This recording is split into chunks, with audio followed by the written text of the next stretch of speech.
Just want to do a quick recap video of Lomachenko Linares last night. I'm out walking these streets trying to get a little exercise in. Fight went a little bit different than I expected in the ending. I did say in my previous video that Lomachenko would neutralize Linares' jab, which he did. Linares wanted to lead with that power jab, but Lomachenko was never right in front of him. He was always moving to the left or to the right.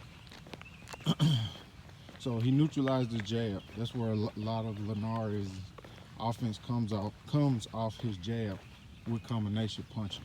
So Lomachenko neutralized that. You could see the big weight advantage for Linares. I think he came in on fight night at like 152, and Lomachenko was like 138. So he had an advantage, but I'm not sure he's the type of fighter to use the weight advantage and bully him around like he should have.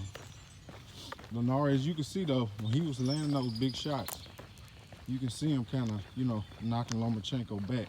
But Lomachenko did a good job of never just being in front of Linares. He was always to the left, to the right, slipping.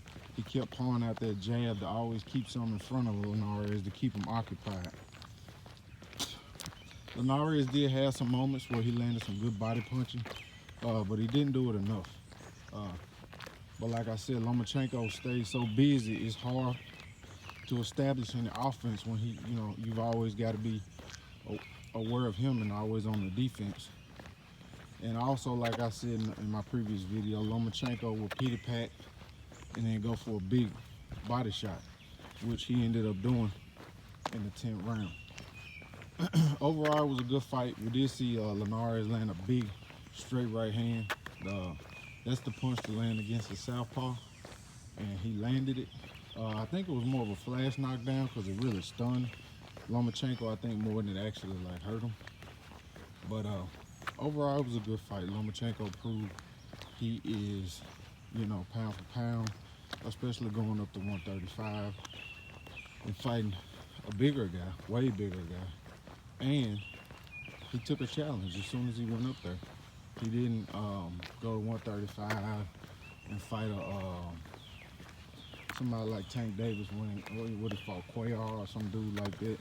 Some dude that you bring up from 126 that hadn't fought in 2 years. He didn't do that. He went straight for the champion.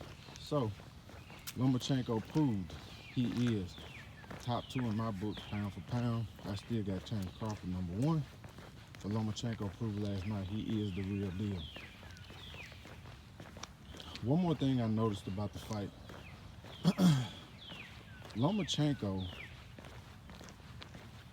it's going to be hard to beat him, especially if you're not a guy with a size advantage that doesn't use it. And I don't know if there's anybody at 135 that actually uses this. Well, you got Robert Easter Jr., but he fights small. So I think Lomachenko could easily neutralize his jab and outbox him. Mikey Garcia, I'm not sure. Mikey's a counterpuncher. So I'm not sure a counterpuncher is going to beat Lomachenko. It's going to have to be somebody that's going to be leading the action and that's going to punch first and stay active. And you just got to, if Lomachenko lands a shot, you just got to take it. But you got to be on the offensive all the time against him. And you can't just sit back, because if not, he's going to lure you to sleep with the pity pat shots. And then he's always looking for a big body shot at the end of a combination.